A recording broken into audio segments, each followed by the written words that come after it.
sure you guys have heard this before, but like someone peed in the dating pool. Peed in the dating pool. Yeah, someone peed in the dating pool. I always say that like my God is not a God of ratios. I don't need there to be 50 gazillion men that are after me. I just need one.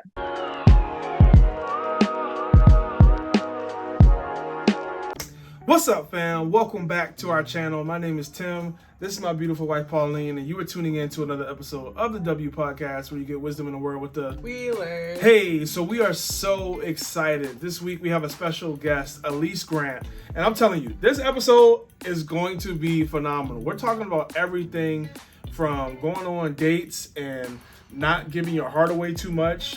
And then we're going to talk about what does it look like to be single in this age when everybody says that dating pool has been peed in. We're going to get into it. Funny. I think this is going to be one of the most encouraging messages. Whether you are single or in a relationship, I think it's going to give value to you, because here's the thing. Everybody is waiting on something. Mm-hmm. Whether you're dating, whether you're married, whether you're single, everybody's waiting on something. So we got to figure out, how do we wait well? And we're going to get into that in this episode. So without further ado, let's bring on our friend, our fam, Alyse Grant. Hi guys, Tim and Pauline. First off, I want to say thank you. For honestly, this is a privilege. I'm so excited to be here talking to you guys. I know you guys know this, but like, I love you guys so much. And you guys and your transparency and your dating story really kind of helped shape like how I see dating. Especially when I first got to Union, because that completely was a different atmosphere, completely different like thought process when it came to dating and singleness and all those things. And part of my mind shift really came with like you guys talking about your experience. So I want to thank you guys for that. Thank you guys for this platform. We did not pay her to say this. Thank you, Alyse. Of course. So let's just get right into it. Tell us a little bit about yourself.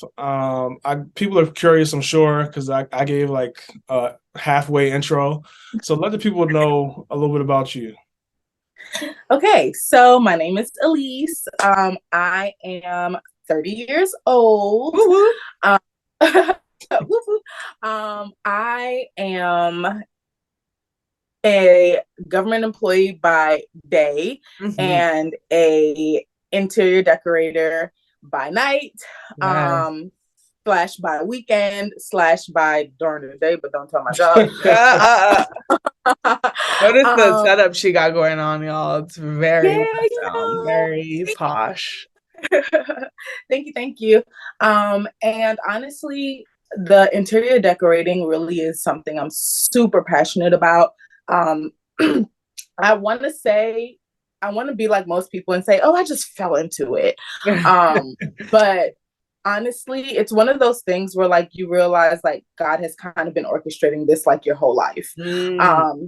I remember for so long, I didn't feel like I had purpose. I kind of just felt like I was going through the motions. I got this good government job according to my family, and I was just going to work there until I retired.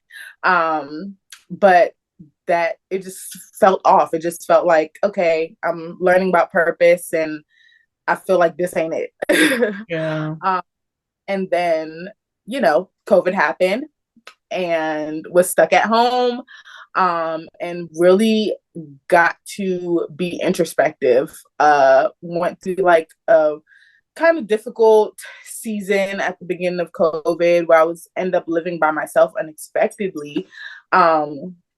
And something about me, I'm an only child, but I always used to say like I'm the only child who does not like to be alone. And so when I didn't have a roommate anymore, I thought it was going to be like the worst struggle.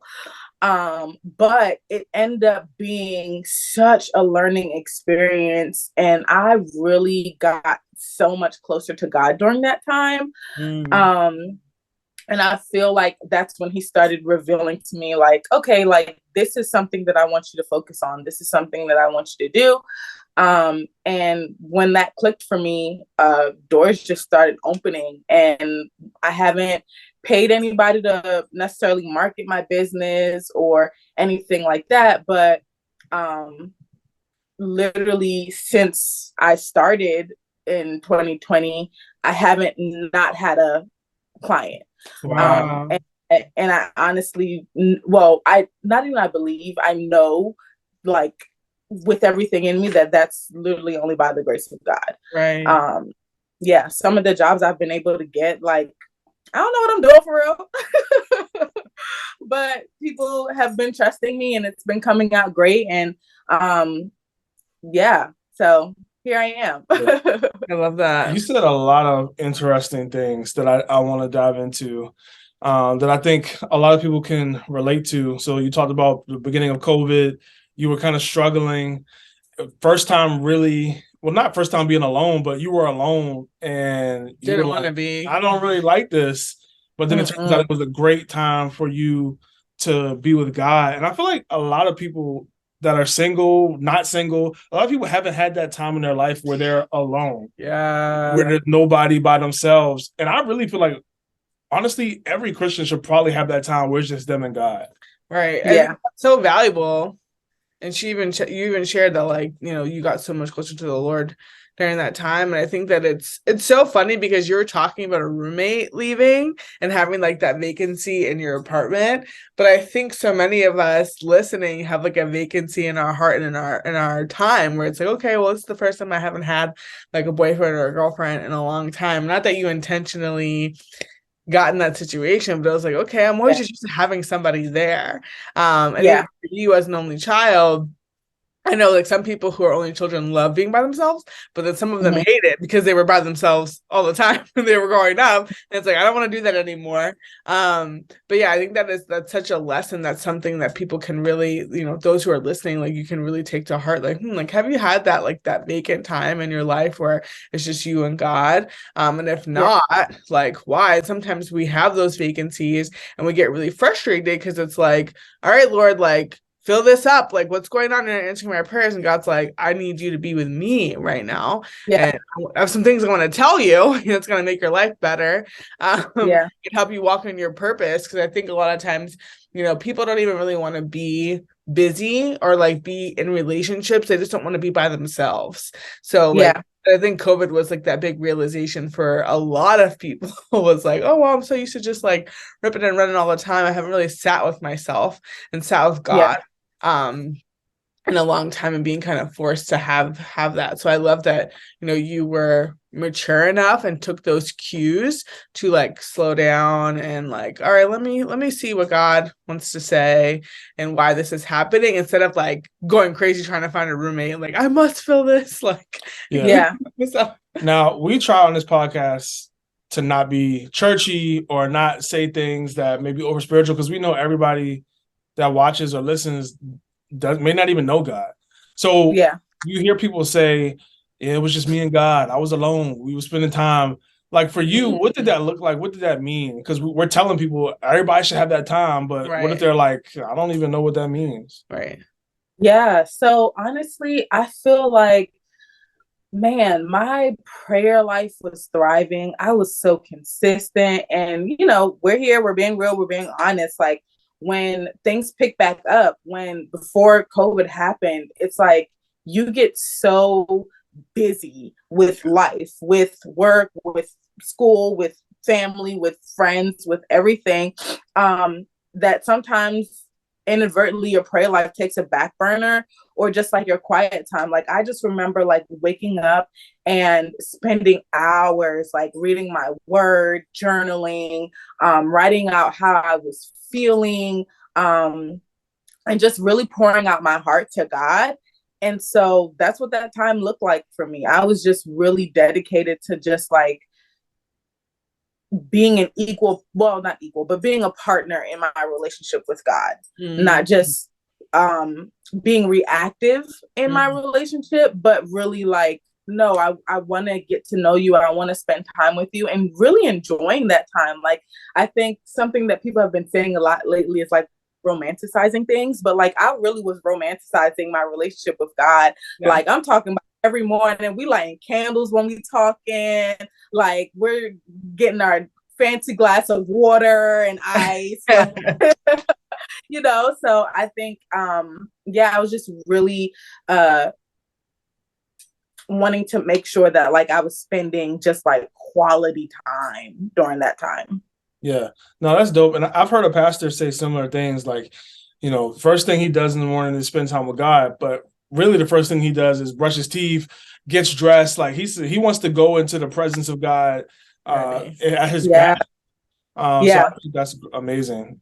Yeah, I mean, I love that you kind of spoke to what it is for you, especially because you being an interior designer and even like your presentation, like this is who you are. So for you, it's going to be like setting up the ambiance, candles, like that type of environment, because that's the way that God has designed you. But somebody else, it might be like, I'm in my jammies, like drinking coffee on the porch, like whatever it is for you, like you do that. So it's not really like, oh, this is how you like the model, but it's more of an example. And I love that because the Lord, he loves to meet with us and he understands, whatever we're facing, if it's tiredness, if it's like whatever, but it's like, hey, it has to be enjoyable for you to keep coming back. And I think that can be so easy to like make it super religious. Like, oh, it has to be 30 minutes of this and 15 minutes of that and like 5.2 songs and like, all these kind of like rigidness. And it's like, no, like you should walk away feeling like, man, like me and God, we're close and like I love him and I know that he loves me and like whatever that looks like for you, you do that. And I know for me, especially in motherhood, it like changes in seasons and like sometimes you can just feel so guilty and it keeps you away. And that's not what God wants. That's what the enemy wants, honestly. Yeah. So going back to your story, Alyse, I feel like, correct me if I'm wrong, this is what I think I heard you say. COVID happened. You're wondering what you're going to do. You like doing your business, but did you say that wasn't something necessarily that was intentional? Did you say like you kind of? I don't know if you said you fell into it or God ordered your steps. Did I hear that right? Pauline shaking her head. Did I? So it's like it's both and. So so when I first was moving into my apartment, this was like my first apartment, like as an adult, like my mama not paying the rent, because when I was in college I had an apartment, my mama was paying rent. And so like this is my first time like living on my own and like having to buy furniture. And so when me and my roommate were in the process of like, oh, we're picking up furniture, she was like, oh, you're kind of good at this, like, whatever. And so she started, saying those things. And then when people would come over, she would always say, oh yeah, my roommate, decorated or whatever. And she always used to say, oh, like, oh, Alyse Grant Designs. And I was like, girl, no, that ain't it. That is not it. I hated the name. I didn't. And if I'm honest, I never saw myself as an entrepreneur. Like for me, I've always been the type of person where like, I like taking directions. Tell me what to do and I'm gonna get it done. And so that self-starter, that is not me like innately. That's something that I have to work on. And so, I never really thought about entrepreneurship, but it wasn't until then. And then I had a mentor who came over and was like, hey, I love how you did your place. Can you do my nursery? And so I was like, okay, cool. So I did that. And then she forwarded me to someone else and was like, hey, can you do my living room and dining room? And I was like, okay, all right. Okay, God. What's going on here? Is this a thing? And so, but it was during that project where I really was like, okay, God, like, I feel like I'm actually enjoying this. I feel like this is something that I could see myself doing. And so, I mean, that's kind of like where the business started. But then when I took time to actually like sit back and reflect, I realized that like from the time I was young, Like my mom would tell you, like she always used to, her friends used to invite their kids to come over to my house on any given day and like be like, why can't you do that? Because my room, no matter what day you come over to my house as a child, my room is spotless. Like Wow. everything organized, everything is in its place. And even growing up, like I had the bed sheet that matched with the border around my room. It was color coordinated, and I chose Yeah. all my stuff. I chose my furniture. And growing up, I thought that's how everybody was. Like I thought everybody had, you know, like matching furniture, matching sheets. Like I just knew that that was like just like, and I mean, it's going to sound how it sounds, but like I thought that was like, oh, all girls are like this, you know? Yeah. Um, and it wasn't until my roommate kept pointing out, like, oh, wow, you're like really good at this. You're really good at this. And I'm like, okay, I didn't really think that this was anything special. Right.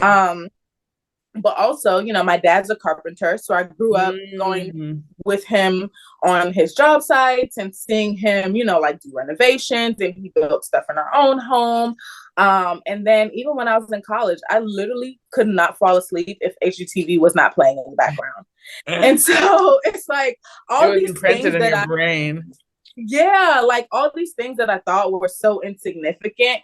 And when I tell y'all the amount of times that I cried, like, God, I don't know why I'm here. I'm so tired of this. Like, I'm so tired of like not knowing. Like, I feel like everyone has these things going for them and they're so passionate, and I don't know what I'm passionate about.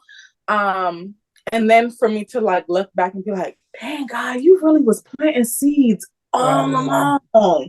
Like, this is not an accident. I didn't just end up here. Yeah. So yeah, so both and. So I fell to it, but also Yeah, no, that's so good. I love that. Thank you for sharing.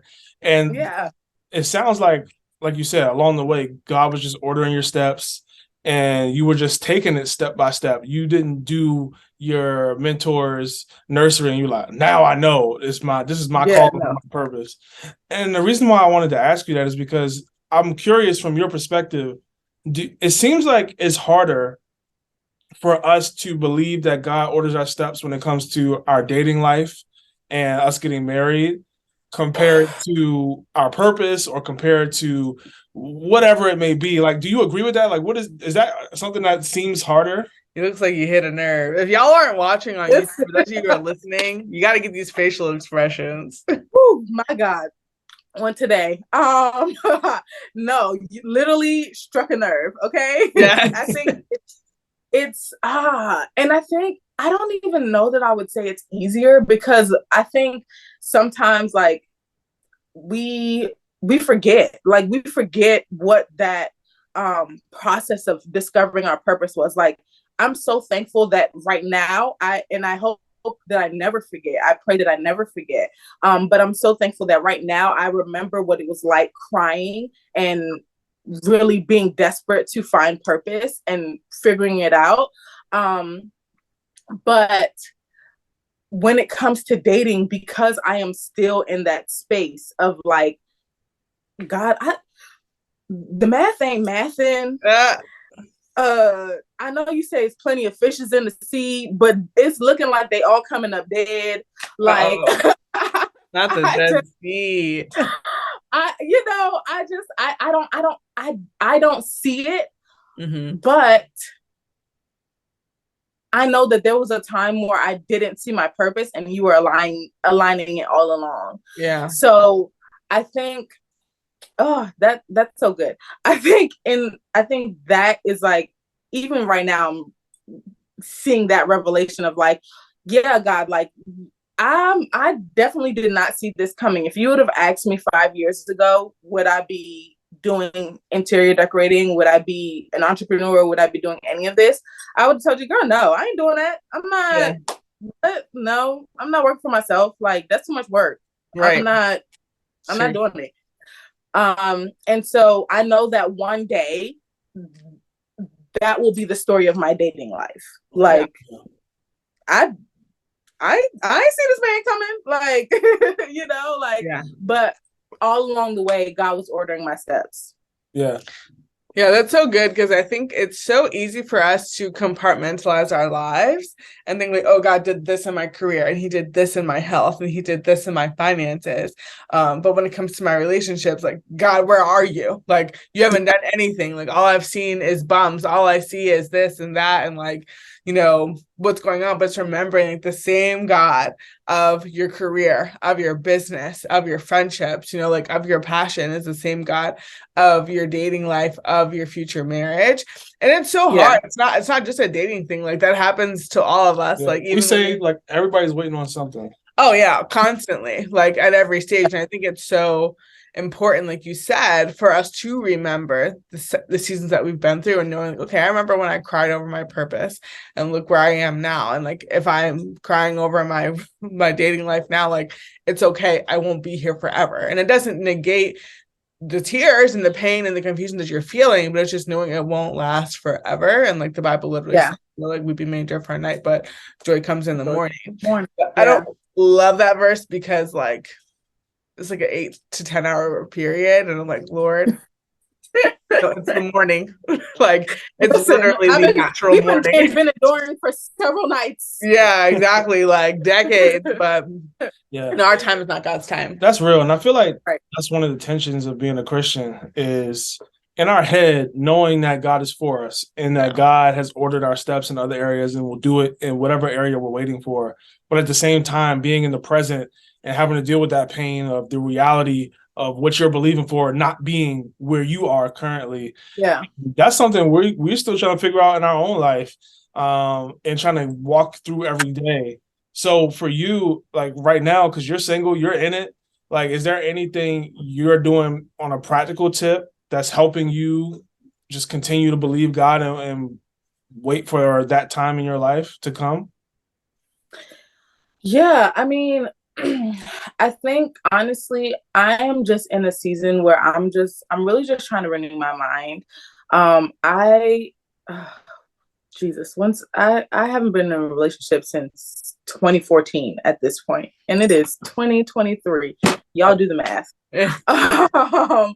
And so I think right now I'm just in a season where like I am trying to focus on my business. I'm trying to pour as much as I can into that. But also not negating the fact that like I think sometimes it's like when people see you being super passionate about like your business or being super passionate about going to school or your family or whatever, they're like, oh yeah, go ahead, do that. But then when you start talking about like, no, I desire marriage. Like this is something that I want. And I'm not going to stop saying that it's something that I want. Just because I'm focused on my business doesn't mean that that want or desire has gone away. And so still learning, still like consuming, not just information, but just like really trying to figure out like, okay, God, like, what do you want me to learn in this season? Like what areas do I need to grow in to so good. Not just be a better wife, but like to be a better human, to be a better person. And how can I contribute as much as I can to the people around me and to your kingdom right now? Because I know that that's going to look different when I'm married. And so right now, I remember when it's been a couple of years, but like, I remember when I first started serving at my church and people will always be like, oh girl, you might as well just build an apartment on top of the building. You're always here. And I'm like, yeah, I am always here because I have the time to always be here. Yeah. That looks different now that I have a business and I have something that is taking up, a lot of my other time. But in that season, like, if you need me, I'm down the street, I'm there. Because I'm never going to be able to have this much free time again. Yeah. And so I'm going to continue to do that until I can't. Right. Yeah, I love that heart of just like pouring out and like the generosity. That's really like what I'm hearing, because that's obviously it's a very good quality of a Christian, of a wife, of a mom, of a friend, like we all need to work on our generosity. Because I heard this quote once that it was like, we're never more like Jesus than when we're giving, because, you know, the Bible says like God so loved the world that he gave his only son, and God gives so many things to us. So I love that's kind of like your mindset and your heart. And I also love what you said about like, you know, like working on yourself and asking God, like, what do I need to learn? What do I need to do and to change? Because I think that the mindset of like, oh, I'll work on that when I'm married, or like I'll fix that later, is just such a lie. And then you always want to have that growth mindset, because like you're always going to be growing and changing and learning, and you know, you're constantly learning yourself. And I think that's such a good quality. And we talk about it, talk to our JDU students about that all the time, because people, I think, in the Christian space and the church can be very focused when it comes to dating on the other person. Oh, well, like guys suck, or like girls are this, or guys are that. And like, oh, well, I broke up with this person because they're this or they're that. And it's more about like, okay, but like, what about you? Like, in one of the things that you said that I loved also with your last response was just focusing on what you can control. That's what I heard when you were saying like focus on your business, but not also dropping the dream of marriage. But it's like, I can only do so much with that right now. Like I can pray, and I can do a lot of indirect things that will contribute to that at one time, like, you know, planting seeds and things, but like you're focusing on what you can control. And like you said, you know, like who knows, you may be building your business up to a point where when you don't have as much time to pour into it, it's already strong. And you're going to be looking back saying like, wow, I'm so glad that I poured all that time into that, because I don't got that time right now. And you know, like it's able to not run itself, but like be like a little bit more of a like well-oiled machine.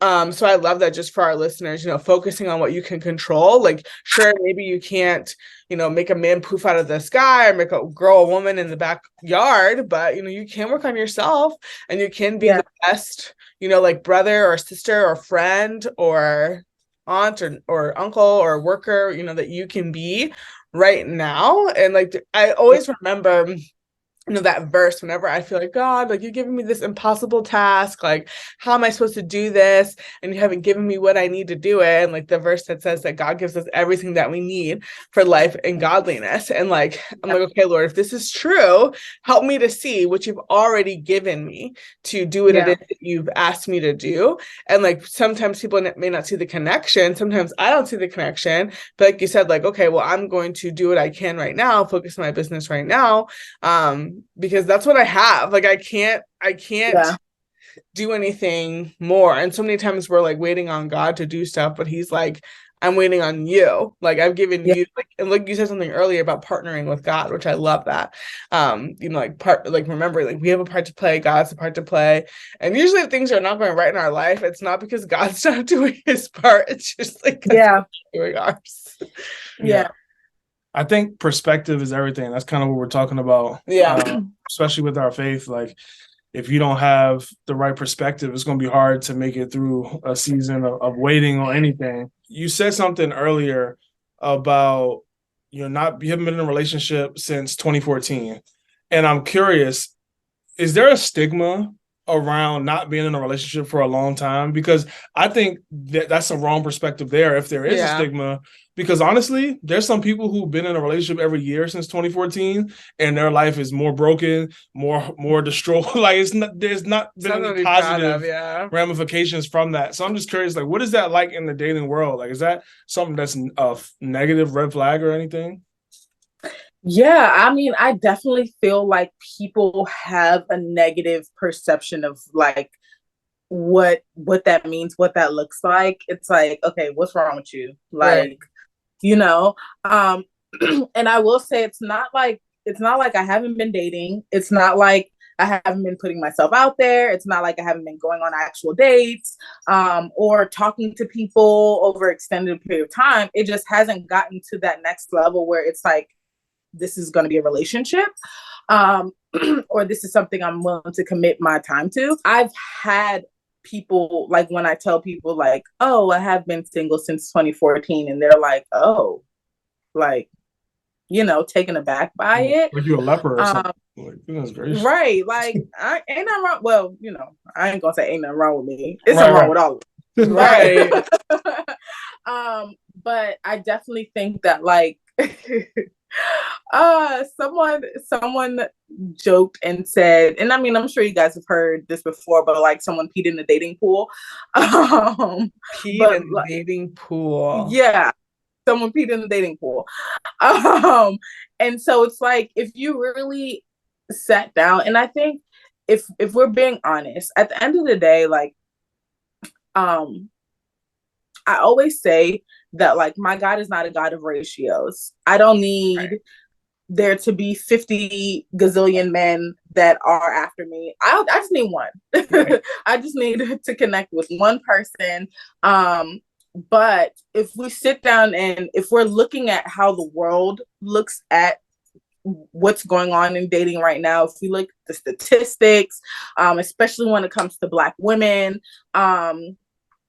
there really isn't as many great options, especially if you're talking about wanting to stay in your race.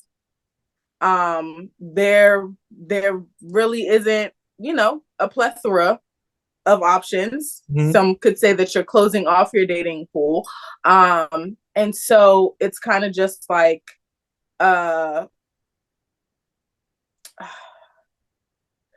if I'm looking at all those things, it's so easy to be discouraged. Yeah. But like I said, my God is not a God of ratio. And at the end of the day, I want what he wants for me. So if that person looks differently than me, right. So good. That's what we got to do. Yeah. But I definitely think that people will look at, oh, you've been single for so long, but not actually look at the fact that like if I weren't a Christian, if I weren't abstinent and waiting for marriage, because they're two different things. Uh-oh. I mean, unfortunately, because I say it all the time, but I feel like when you are looking on Hinge, when you're looking on Bumble, when you're looking on all these dating apps, everybody and their mama is a Christian. And just because your grandma took you to church when you were 4 does not mean that like you're living out a life that exemplifies Christ. Right. And so I think that if I wasn't Christian, if I wasn't waiting until marriage, and if I wasn't like willing to tolerate like a lot of nonsense, then I could easily be in a relationship. That's people being attracted to me. That's not the problem. Like talk your talk, girl. Let's go. That's not the area in which like the struggle is. The struggle is finding a good quality man of God, who really wants to walk out this faith life, who really has goals and ambition and all those things, and who doesn't see me as a friend. Yeah. Okay, let's settle here for a second because you hit something good. And I agree with you. Like, God is not limited to ratios. Like, those things do exist in the natural. Like, we're not going to sit here and act like that's not a real thing. But at the same time, there's a lot of things that God has done that if you look naturally, it didn't make sense. That made no sense. You can't take God parting the Red Sea. Right. And then look at the ratios and then act like he can't open up the ratios the same way he opened the Red Sea. Right. Like it's both. It's not just one. I think that's so good to remember. Now for you, I think this is something that's not talked about a lot. You talked about how it's not that you don't have options. It's not that you couldn't, there's not people who think you're attractive and things like that. Cause I think that's the stereotype, right? Yeah. If you haven't been in a relationship, especially for women, it's like, oh, something's wrong with you, or nobody's interested in you. And or you're too picky. That's not the case. It's just a matter of you have certain standards that you're not willing to compromise on, which is very smart. So how do you stay strong with that? Because I feel like there's a lot of women who at a certain point, or even men as well, men are not, or there's men out here that looking. How do you get to that point where it's been a while, you've been in a relationship, all your friends around you are getting married, you want to get married, and you got these options coming to you? How do you stay strong and not just, you know what, like he could spell Jesus, like let me just like how do you handle that? Maybe it won't get any better than this.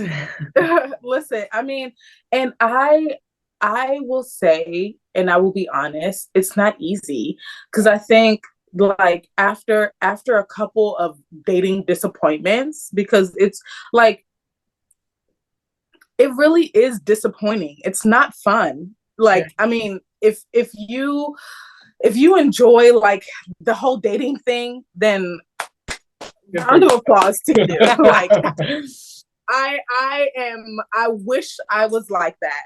But I think it's hard when you invest your time, you invest your emotions into something and it doesn't pan out. Um, and so after going through that a couple of times, you're like, okay, God, like, what's really good?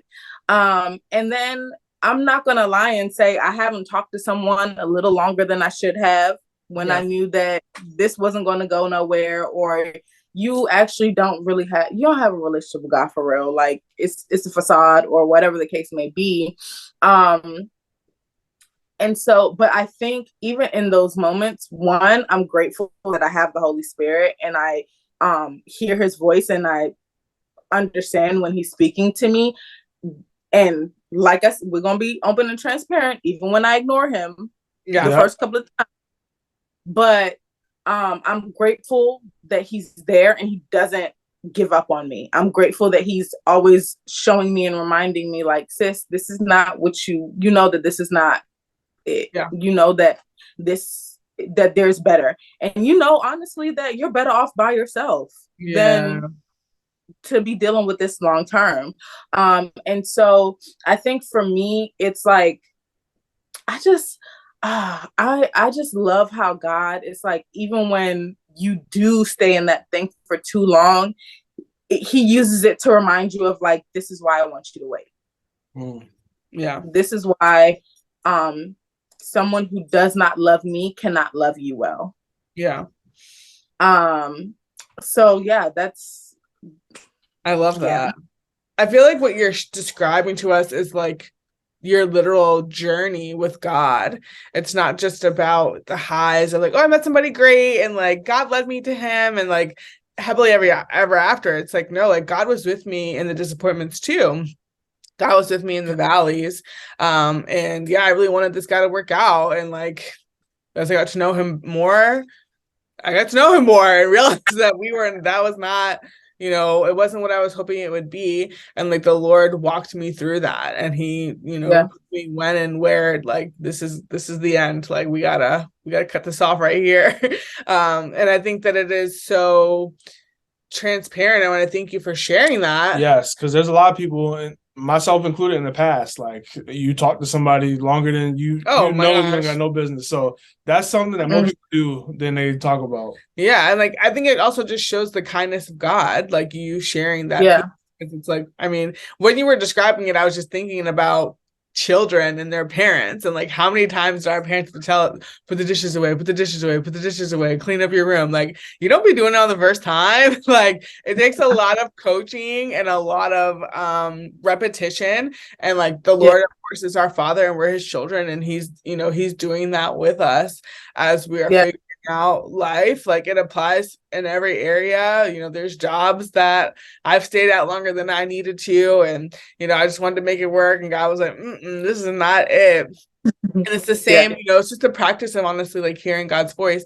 And I love that you just shared with us, what that looks like in the dating space, because I don't think people really share that. It's kind of like, we got together and it was like happily ever after. And it's like, but what about the failures? Like, like what about, the, like you're sharing, what about the 9 years that I was dating and I was looking and it wasn't working out? And like, I know you're going to be so happy on your wedding day, obviously, but it's still like, we blood, sweat, and tears to get here. Like, this is not. And I also don't want to, like, I feel like sometimes people people date people and they don't learn anything from it. So like for me, I've always like, especially after COVID and during the COVID, because I feel like that's when I really started to put myself out there. Before, I was just kind of like, okay, I'm gonna meet somebody at church. It wasn't until like that season where I was like, okay, let me get on the dating apps, let me go out on dates, let me do all that stuff. And I think for me, one of the blessings of dating, despite how I feel about the dating process, has been that like I'm I try to take away from every person who I talk to, from every person who I date, there is something that God is showing me that I can get in a future spouse. So like I remember there was a guy who I was talking to, and in my dating relationships in the past, I feel like no one ever like bought me flowers. No one ever was like, get dressed up, let's go out on a date. And this person did that. And I was like, okay, God, I can get that in my man. Yeah. Then I feel like there was another person who like I felt like I was very attracted to this person. And in my past dating history, it may not attractors may have grown, but it may not have necessarily started out that way. And so that was another thing. I'm like, okay, God, I can get that from somebody. And another person where it was like the conversations about God and our relationship and our walk with God, it was so fruitful. And just like the conversation in general, it just was so genuine and it was easy flowing. And it was just like, this could really be my homie, lover, friend type of deal. And I was like, okay, God, I can get that. So it's kind of like in every situation, every person like get something that is like, this is my piece of hope for the future that I can hold on to. And don't underestimate like God giving you revelation in a situation that maybe you shouldn't even be in. Because I think I was talking to someone, and it wasn't a great situation, but I think it was after a season of like, God, I feel like you ain't seeing me, you ain't hearing me, you're not really using me for real. Like and I think in seeing this person's life and seeing just situations around him, I think I was able to see God in such a like beautiful way of like, oh my God, you really can use anything. You really can use anybody. And so, yeah, just making sure that like you don't just walk away from the situations like, oh man, that sucks because that didn't work out. But like, no, I'm walking away knowing that like there's so much hope for me. There's so much. There's a man who has all these qualities. Yeah, no, I think that's really good. And it reminds me of, we were talking to an older couple one time, and they were just talking about buying a house. And they were saying like, it's actually good to rent a home before you buy one, because you don't really know what you like until you've actually been in a home and you've seen like, okay, I don't like walking right into my home and there's the kitchen, or I don't like walking right into my home and the steps are right there. Like, or I don't like not having the laundry upstairs, or whatever it may be. When you experience renting a home, you kind of have a better idea of what you actually want in a home. Now, I get that in the dating world, for a lot of people, that can be scary, right? Like, no one really wants to be out here going on a bunch of dates, because it's like, well, am I giving my heart out to all these people? But it sounds like you have a really healthy perspective, and I'm sure it may not have always been that way, but now it seems like really healthy as far as what you're getting out of dates, what you're expecting. And I agree with you that the Bible says God works all things out for our good. So of course he's going to take the dates or the talking situations that weren't that great and work it to our good. Right. But for you, because I could hear somebody listening to this and be like, I hear Alyse, and like, I want to put myself out there, but I ain't trying to have so many people that I done dated and it hasn't worked out. What do you do to protect your heart when you go on a date, to not fall in love with somebody too quickly, or you starting to think about them when it's over? Like, what do you do? Yeah. So for me, it really is one, setting up boundaries. I think boundaries are super important, obviously, but like my roommate now, she don't play that. Ain't nobody coming up here. Ain't nobody like, you sitting in the car too long and I'm getting a text message like, excuse me, what you doing? So that, and then making sure that like I think my posture in dating and talking to someone, even if it's like from the very beginning, it's God, if this is not for me, if this is not something that is going to benefit me, I don't want it. Yeah. If this is not something that's going to glorify you, I don't want it. And making sure that like I'm repeating that constantly. So even when I'm getting excited, because I think a lot of people think that way. A lot of like it is so easy, and it is in my nature to immediately go to the wedding day. Ooh, I see you in that suit because I already picked it out for you. Like, Oh, that is my nature. That is what comes easy to me. But having to remind myself that at the end of the day, if I continue to do that, when God tells me to let it go, yeah. it's going to be so hard for me because Yeah. I've already imagined it. I already picked out our kids' names. Like that would, and then at the end of the day, I'm just breaking my own heart. And so making sure that like I am fleshing out the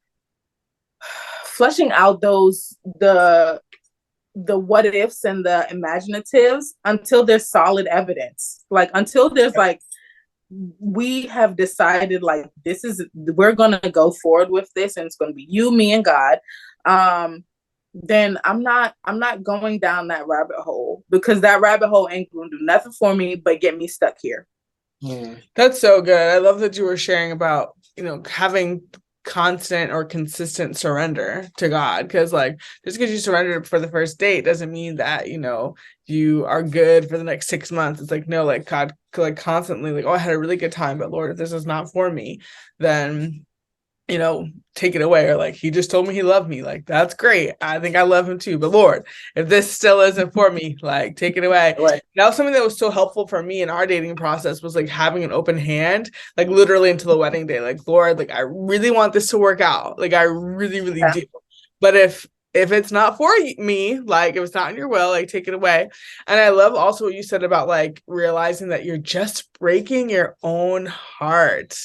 That was really strong, Alyse, because I think, and maybe it's because, you're 30 and you're mature now, but I think that like that is such a statement of ownership and like responsibility, because so many times when we go through heartbreak, especially in relationships, and we feel like, oh God, you brought this person into my life. Why did you bring them if you were just going to take them away type of thing? And we put so much of the onus on God, and God probably is like, I never told you to do that. Like, why are you playing with me? Like, that was not my call. You did your own thing. I was just, here on the sidelines if you wanted to call on me, but you never did. So, like, that was your play that you ran. You're the QB. Yeah. You know what I'm saying? Like, you didn't ask me. You put me on reserve. I'm done. Like, I'm cool. And I just love that because I think so many of us can benefit from that mindset of like, hey, like I actually have more control in this situation and in my dating life than I realize. And like you've been saying this whole entire episode, like, hey, it's a partnership with God of like me putting myself out there, but also me asking him and me getting in position to hear from him about, hey, what do you want from me? Is this person for me? Is this career for me? Like those types of things. And even as you shared earlier, like, doors started opening one after the other when it came to your business as you were taking the steps. And like, the Bible says that God's word is a light to our feet and a lamp to our path. It's not like a floodlight where it's like, oh, I see the next 15 years. And like, oh, this is the name of your husband. And like, your children this tall. And like, mother dresses like this. And where you're like, oh my gosh. Now, I'm not saying God doesn't work like that because sometimes he does. But I think that on a regular basis, like we have to learn. We have to be okay with the unknown, and we have to be okay taking it step by step. Like, okay, one Bumble message at a time, one date at a time, like one text at a time before I'm over here like drawing up, our kids' names and our wedding date before we even, get engaged or before you even say I love you. And it's so hard for us girls. It's so hard. We feel has. And we're trained, honestly, by culture to think this way, Disney, movies, Yeah. all that stuff. But as you said earlier, like mind renewal is so key. And like we're set apart. We have to be set apart. Like we cannot date and marry in a godly way with a worldly mindset. It doesn't work like that. Like you can't expect a guy to come and like sweep you off your feet and like do all these things that you see in the movies, but then you're like, oh, but he doesn't love God. But you want him to do things to you that are not godly. Like I don't understand what your expectations are here. Like right, you don't fit. Which one is it? Right, like you have to pick. Yeah. Oh, that's so good. I don't have any other questions. Do you? No. Alyse, is there any like final thoughts that you want to share with people? This has been so good. I really think that there's going to be a lot of value added, just from your experience. And your transparency, like really good. Is there any final thoughts? If not, you can let people know how they can connect with you. Yeah, so my final thoughts, I mean, I think I'll be honest, this season there are ebbs and flows. And I think that we need to, as singles, we definitely need to keep that in mind. Like there will be seasons where like your singleness is like, I am so good, I am happy, I am satisfied, I am all these things. But when you do get into those seasons of like, this sucks, be honest about it. Like, don't try to hide it, don't try to cover it up, don't try to act like the desire and the want is not there. Because it is there. It is there, and you have to be honest about it. And at the end of the day, like God wants our authenticity. He wants us to come to him and say, like, nah, God, like, I really feel like you're playing with me. If that's how you come to God, then that's how you come to God.